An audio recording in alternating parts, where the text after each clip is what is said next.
Welcome to the Human Capital Innovations Podcast, your go-to source for personal, professional, and organizational growth and development. We hope you tune in often for all things people management, organizational development and change, organizational leadership, and social impact related. Maximize your personal and organizational potential with Human Capital Innovations Podcast.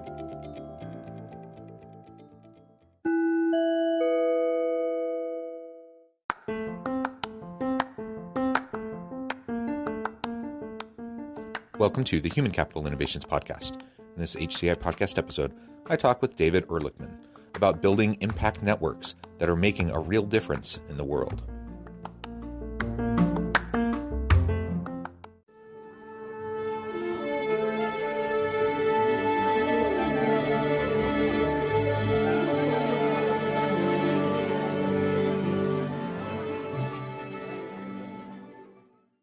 David Ehrlichman, welcome to the Human Capital Innovations Podcast.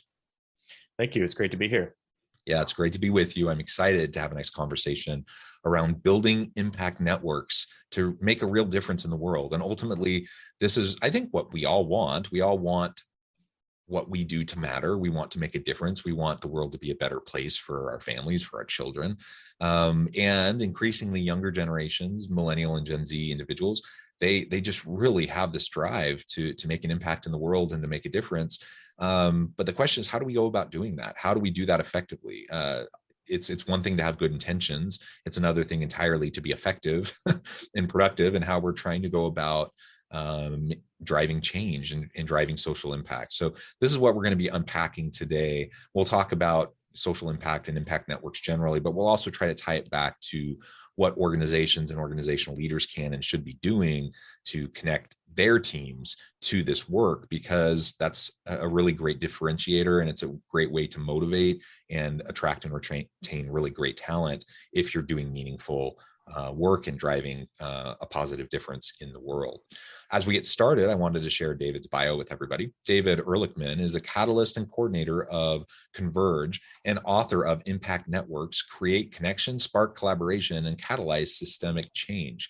With his colleagues, he has supported the development of dozens of impact networks in a variety of fields and has worked as a network coordinator for the Santa Cruz Mountain Stewardship Network, Sterling Network, New York City, and the Fresno New Leadership Network. He speaks and writes frequently on networks, finds serenity in music, and is completely mesmerized by his newborn daughter. That's wonderful. Congratulations on your daughter. I agree completely with children as well as with music, and I'm just fascinated by this social impact space.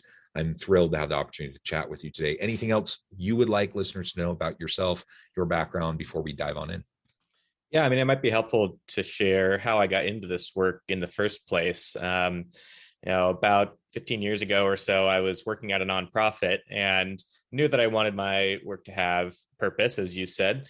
And this nonprofit was and still is doing incredible work. They support men and women without shelter to get trained and find jobs in the food industry, truly changing people's lives. But at the same time, I also recognized that this organization was working in this massive broken system where there are just a constant stream of lack of affordable shelter and people who are going without shelter on a daily basis, especially here in Seattle, where I'm living.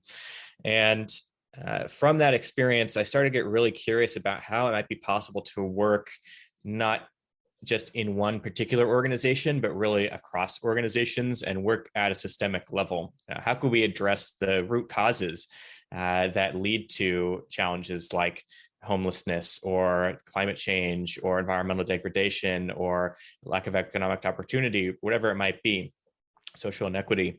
So eventually that led me to Monitor Institute, which is the social sector wing of a consulting firm.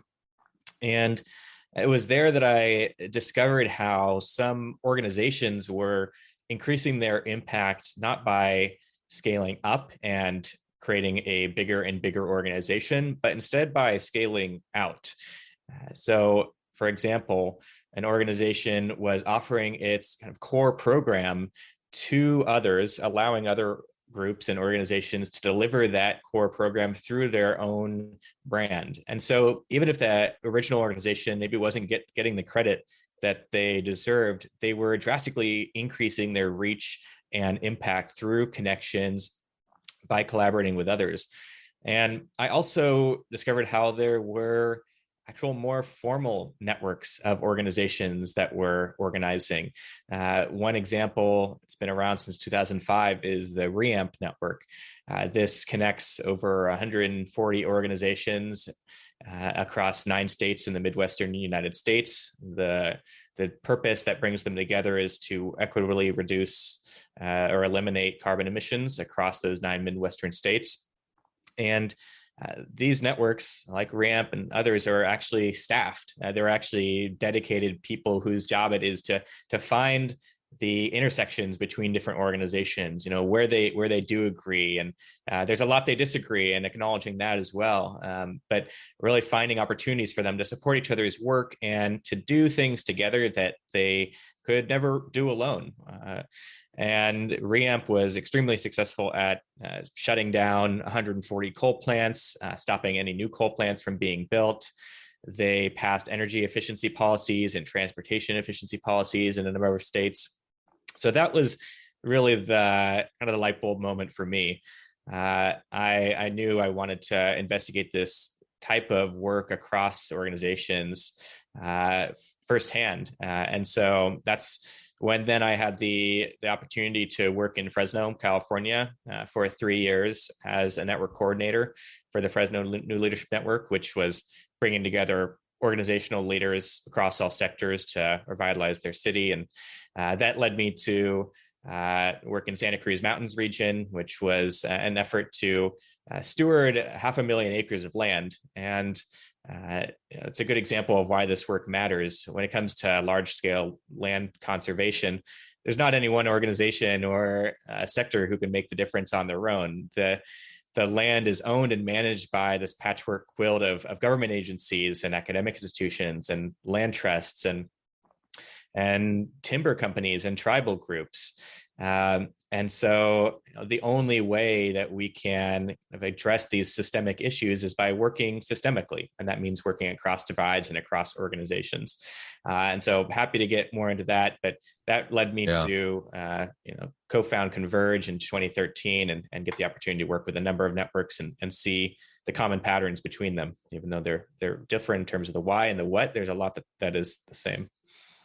Yeah, well, thank you for that background about how you got into the work, and also you did a really good job of articulating the scope and scale of these challenging issues. Right, there's all these different problems and issues we're trying to address, and almost always, traditionally, the way they've been addressed is really just like playing whack-a-mole, because you don't have. Like you said many times over the last couple minutes, you have to take a systems approach to systemic problems. And so if I want to try to alleviate, the homelessness crisis or poverty or hunger or, the impacts of climate change or whatever, like name the issue. And I think I can just start a nonprofit and like actually do that. There's just no possible way, because these are such complex challenges. And if we really want to make a big, meaningful, and sustainable impact, we have to bring people together so that we can look at the problem holistically and recognize, really map out the system of the challenges that we're facing, and then come with more holistic solutions that can truly address those problems. And then that just can't be done in isolation. We can't do that by ourselves. So we have to be able to build those types of networks. So I think you've actually done a really good job already of really getting at what my first question was going to be. And that's, what does it look like? What does an impact network look like? How is it different from maybe other types of networks we tend to talk about in the business world? Because I think it is fundamentally different. But anything else you would like to add to what you've already said in terms of what impact networks are, why they're important, and how they differ from other sorts of networks? Yeah, absolutely. And you said it well. I agree with everything you said. Networks at their most basic, are webs of people or things. They're the webs of relationships that connect people or things together. So there are networks all around us. There are technological networks like the routers and cables that make up the internet. There are neurological networks in our brains. There are fungal networks underneath your feet in a forest that connect different trees together and share nutrients and resources among them. And there are social networks, the networks of people that you come in contact with through your day-to-day and your personal life, through your work. And most often, social networks form organically as you become introduced to new people and form relationships. But what many people don't realize is that networks can actually be deliberately organized and supported around a specific purpose. And that's how we define impact networks. Impact networks connect individuals and organizations to for learning and collaborative action on a shared purpose. And to look at it from the perspective of a single organization, as you said, when organizations are trying to address these big complex issues, just by nature, it's natural for organizations to focus on a particular piece of that puzzle and to have expertise in that piece of the puzzle. Most organizations move forward with a really intense focus on their own organization and on their mission for good reason. And then seeing other actors and stakeholders and organizations and other groups around them that they could collaborate with to further their own mission.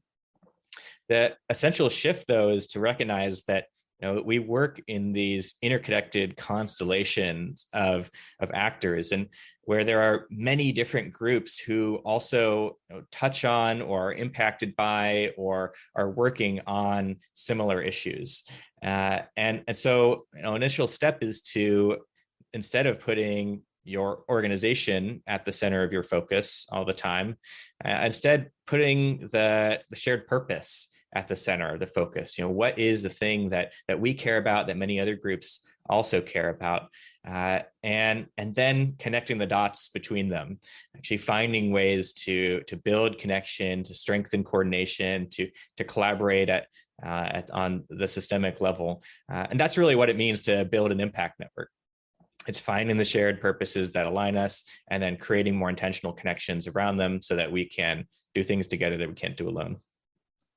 Yeah, and that sounds wonderful, but it's also not easy to do. Yep, absolutely. So how do you go about creating meaningful impact partnerships to expand your impact network? Yeah, absolutely. It isn't easy. I think maybe expanding on the Santa Cruz Mountain Stewardship Network example that I alluded to earlier. When we bring different groups together, government agencies, timber companies, and tribal groups and land trusts, often folks may see each other as really disagreeing with their own perspectives, or sometimes even in competition, or what they're fighting against. Sometimes in terms of the land trusts and the timber companies, they do not see eye to eye on many things. But in the process of bringing groups together to have real, human, honest conversations about the things they care about, if we dig deep enough, there's usually a lot of common ground, even though we disagree a lot about a lot of different things. We might disagree about how to best go about this work, or what we do, or different aspects of it. But all these groups cared about the health and ecological vitality of the land. They cared about defending the land against invasive property development. They saw the risk of catastrophic wildfire, which is a huge issue in that region. And so the question then is, how can we work together and support each other around the things that we do agree on? The point is not to get everybody to do the same thing. The point is not to get everybody to like each other or agree with each other. That kind of conflict can be a really good thing if it's generative. And it's important that we share our honest perspectives and recognize the places where we disagree. And at the same time, there is a lot of overlap. and we can work towards those particular aspects of it.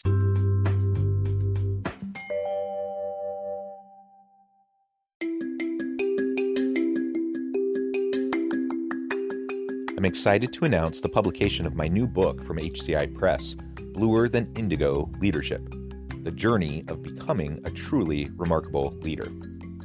Early in my adult life, I learned about an Asian proverb that translates as bluer than indigo. If you think about the color indigo, it is a brilliant, deep, and vibrant blue, what some would call the bluest of blues. To have something that is bluer than indigo is rare and truly remarkable. Contrary to popular myth, there is no one-size-fits-all or cookie-cutter approach to effective leadership. There's no silver bullet, no secret sauce, no go-to model that will solve all of our problems. The truth is, great leaders have all had their unique strengths and flaws, and have all had to discover and then pave their own distinctive path in their life's journey to fulfill their leadership potential. Bluer Than Indigo Leadership will help you discover your own path and explore those ordinary, everyday actions that will help you respond to an uncertain future and produce extraordinary results for individuals, teams, and organizations.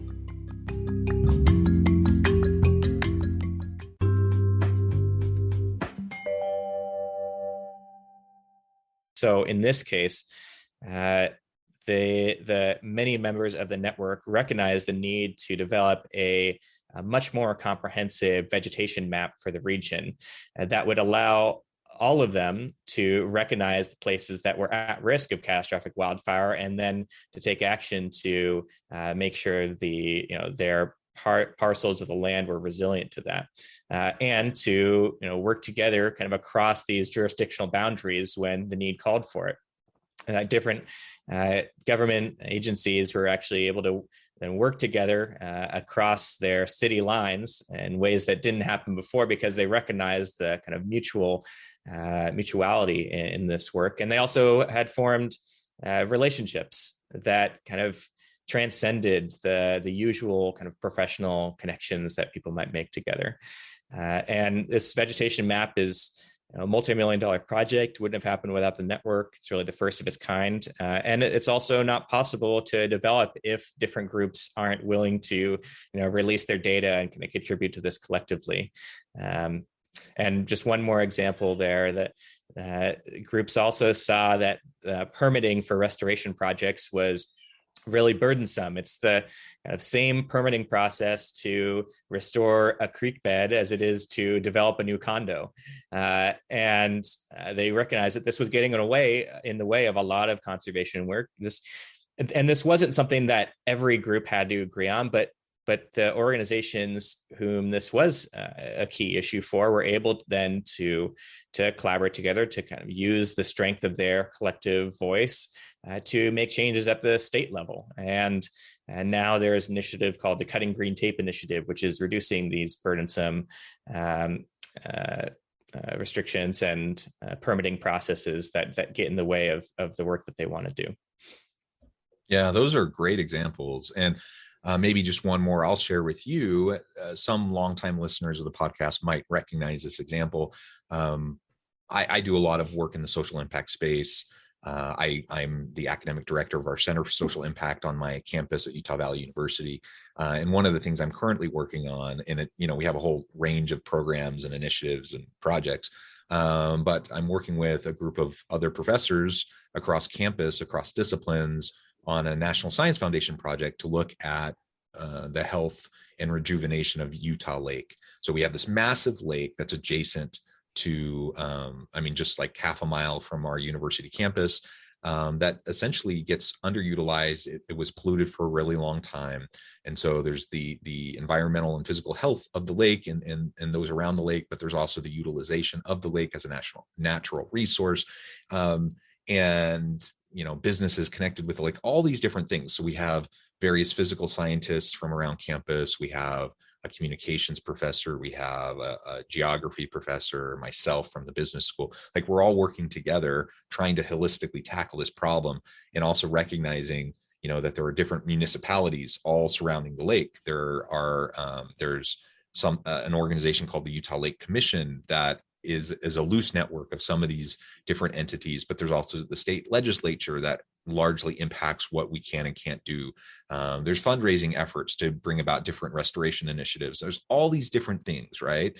And if we want to move the needle, then we have to try to wrap our arms around all of these different things. Otherwise, nothing ever changes. And ultimately, you just have more of the same status quo each and every day, and that's not good for the lake. It's not good for the community. So all of us have these things around us. You don't have to like travel to another state to find pressing social environmental issues that you could be a part of, that you could help to make a difference with. And one of the really great things about that, I mean, it's not great that we have all these really challenging problems, but it is an opportunity for us to engage. It's an opportunity for us to get involved and to get our people and our teams involved in something that matters. And so, whatever kind of work we do, whatever our product or service in our organization is, hopefully there's deep meaning and purpose that employees can derive from whatever the product or service is. But even if not, you can connect with these impact networks to make a big difference around these other adjacent issues that are in your communities that people can start to make a difference on. And that is a huge, huge motivator for employees. They feel like they're part of something bigger than themselves, and they have an opportunity to contribute here and now, not waiting to make a difference in the future, but actually doing it right now. And we need much more of that. Yep. And I would say too, there are a number of organizations who have number one, kind of taken a network approach in their work, and as I alluded to earlier, finding ways to scale out rather than scale up. But there are also organizations who have created impact networks to work alongside the existing hierarchy. Hierarchies do what they do well, really well. But sometimes we need networks to connect people across the organization in ways that the hierarchy can't. And this was the case in the Google Food Lab, which brings employees and also outside experts together to address big food systems issues. And as you said, it was a great way for employees at Google to engage in something that they really cared about, that was sort of outside the scope of their usual day-to-day. And at UCSF Health, a massive health system, worked to help build a network that brought people together from across its 10 sites and 12 health disciplines to integrate palliative care and whole person care practices throughout the hospital system. So when it comes to addressing big and systemic issues, it doesn't always mean you have to go outside even the walls of your own organization. You can find ways to connect employees and people from inside and outside the organization around something that they care about. And that can be really very motivating. One thing I also want to say about collaboration in generally is that people and organizations embark on collaborative efforts all the time, thinking they know how to do that, but typically they're frustrated by the results. There's collaboration fatigue. Sometimes the word itself makes people squirm. And why is that? What goes wrong? Well, often I think it's that they're trying to structure the collaboration like they would an organization as a hierarchy with some central authority guiding the work and people fitting into specific roles to move it forward. A key aspect here is that often groups who embark on these collaborative efforts try to plan it all out in advance, identifying specific and measurable outcomes for the effort before people have even had a chance to get together and talk together and learn together. But this approach only works if we already know what needs to be done and how to do it. But the thing is, complex issues that we've been talking about today, they're experienced very differently by different people, and people are affected by the issue in different ways.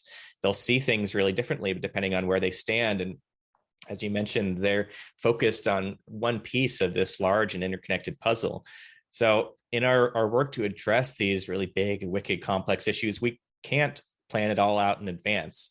Instead, we need to bring different actors together to make sense of the issue and then to strengthen their ability to share information and resources, to coordinate their work, and to collaborate together to affect the whole system in ways that no group can on their own. And that's what it means to build an impact network. Yeah, and I really appreciate that, because far too often, like almost always, I don't know if it's a Western culture thing, but we tend to jump to solutions, right? Yep. And so we kind of have our narrow little piece of the puzzle. We recognize that narrow piece of the problem, and then we want to have a solution to address it. And inevitably, what ends up happening, because we're not talking to the broader, set of stakeholders, is there just regardless of whatever our good intentions are, there's unintended negative consequences that are ripple effects of what we are trying to do, because we're only playing whack-a-mole, and only taking one little tiny slice of the issue. So we just have to listen. We have to talk to other people. We have to do our due diligence to map out the systemic issues and all the drivers of the different elements of the issues. And unless we do that, we just can't have the sustainable type of impact that we want to have, regardless of whatever our good intentions might be. And I do believe most people have good intentions, but good intentions aren't enough. Yep, which really speaks to the approach then to developing impact networks. How to actually do it. Well, the first step is to find that shared purpose that connects different groups together that we talked about earlier. What is the thing that you care about that many other groups also care about, that they might be willing to come together for an initial meeting to discover what might be possible? And then the next step is to convene people together. And that's people who are directly impacted by the issue, who are doing compelling work on the issue, who can move the work forward. And importantly, that doesn't mean convening them, inviting them into your thing. It means inviting them into co-creating what is possible now that they're part of the group. So very quickly, the individual or the organization who sees the need to connect different actors together for the first time, they can't then be the ones controlling or dictating the effort. They are, again, part of this constellation of actors and providing support to the network without controlling it. And that's kind of a key distinction. And then as people are brought together, I think it's so critical to develop relationships of trust. And that means taking the time to understand what each other cares about and needs, to build deep human connections so that we can have the honest conversations that are necessary. And we build trust not so that we like each other or agree with each other, but so that we can hold attention through the inevitable disagreements and conflicts we'll face. And so we can hang in there long enough until we can find a slice of common ground, or at least have a greater understanding of each other's perspectives.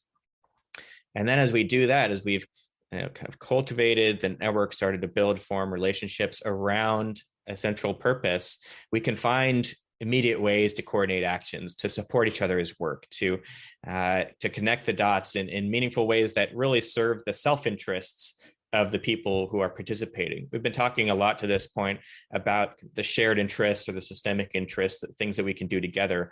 But in order to sustain your time, your organization's time in these types of networks, they really have to also serve the self-interests of the individuals and the organizations who are participating. And we can do that by finding ways, again, to coordinate actions and to share resources, to share information in ways that support your existing mission.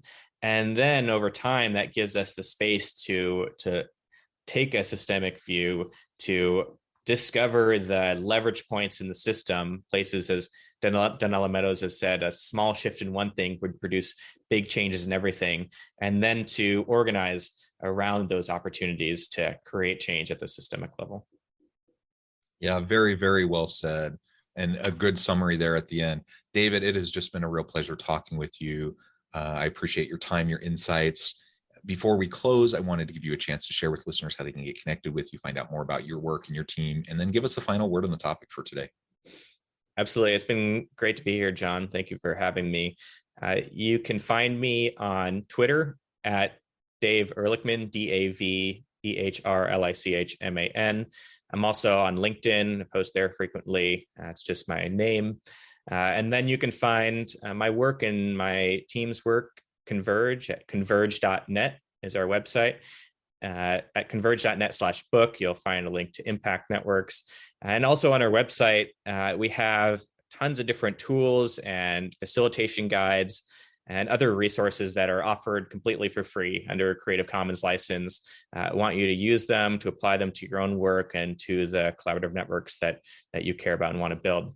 And I guess the final word on this is it's all about relationships. It's what makes it all work.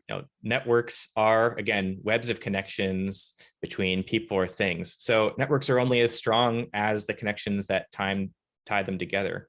So if at any point you feel unsure about how to proceed in this work, invest in relationships. Relationships are really how fragmented systems can become more creative and adapted and interconnected wholes. I love it. I love it. Thank you, David. It has been a pleasure. I encourage listeners to reach out, get connected, find out more about what David can do for you. And as always, I hope everyone can stay healthy and safe, that you can find meaning and purpose at work each and every day. And I hope you all have a great week.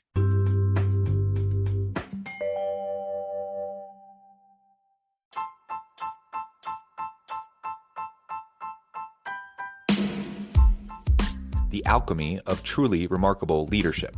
Ordinary, everyday actions that produce extraordinary results. Consider how the nature of work has shifted over the past 50 years.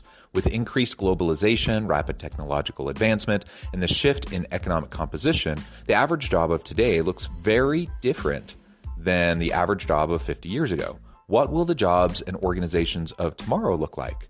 Moreover, what does this all mean for organizational leaders?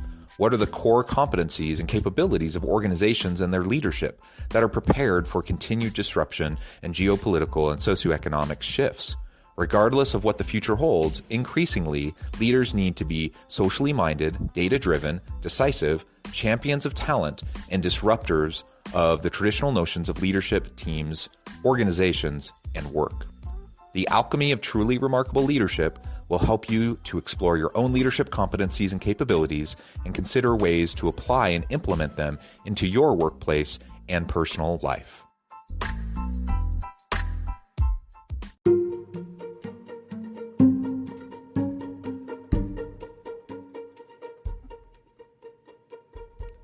Check out Human Capital Innovations magazine, Human Capital Leadership. Human Capital Leadership is a free, interactive e-magazine with the mission to help individuals, leaders, and organizations find innovative approaches to maximize their human capital potential. We publish issues quarterly in August, November, February, and May. Take a look at the latest issue and let us know what you think.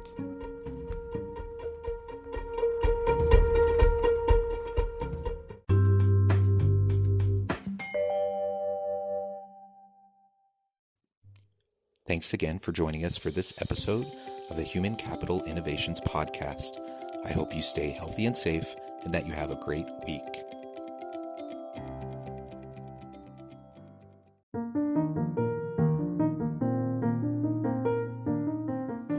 Check out our new weekly LinkedIn newsletter, Alchemizing Human Capital, exploring industry trends via original research and interviews with executives and thought leaders from across the globe. We look forward to having you join us.